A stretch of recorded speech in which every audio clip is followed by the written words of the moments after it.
आगा के फरमान पे जान भी कुर्बान है, आगा के फरमान पे जान भी कुर्बान है। ये जहाँ तक ताल्लुक है आगा राहुल्ला साहब का, जो कल स्टेटमेंट आप जो जिक्र कर रहे हो, वो स्टेटमेंट आगा राहुल्ला साहब के ऊपर नहीं है, क्योंकि वहाँ काफी रश था, बड़ी आवाज थी, बड़ा शोर था। आप भी लोग वहीं थे और देखा था कितना शोर मचा हुआ था। उसके बीच में मुझे किसी ने सवाल पूछा आगा उसका जो बीजेपी का कैंडिडेट है, तो मैंने उसके ऊपर कहा कि उस आगा को मैं जानता ही नहीं हूँ, मैं पहचानता नहीं, मुझे पता ही नहीं कौन है कौन नहीं है। तो जहां तक आगा राहुल्ला साहब का, वो नेशनल कॉन्फ्रेंस के ऑनरेबल एमपी हैं और लीडर हैं नेशनल कॉन्फ्रेंस के, उनके लिए तो हमने क्या, वो उनको तो मैं रोज हम जानते हैं, क्यों नहीं, मैं तो उनके घर पे गया हूँ।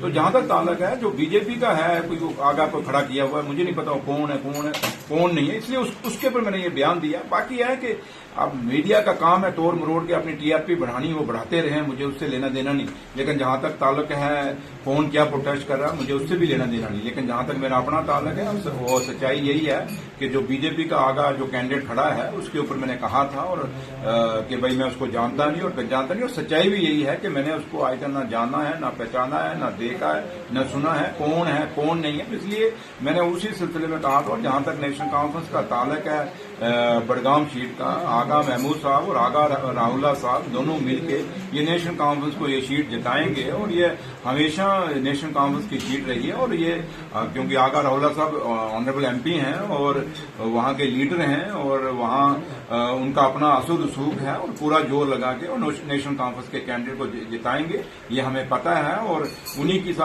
लीडरशिप ने जिम्मेवारी भी लगाई है कि आपने पूरा आगा महमूद साहब को साथ होके पूरा इलेक्शन लड़ाना है और उनको जिताना है। Thank you.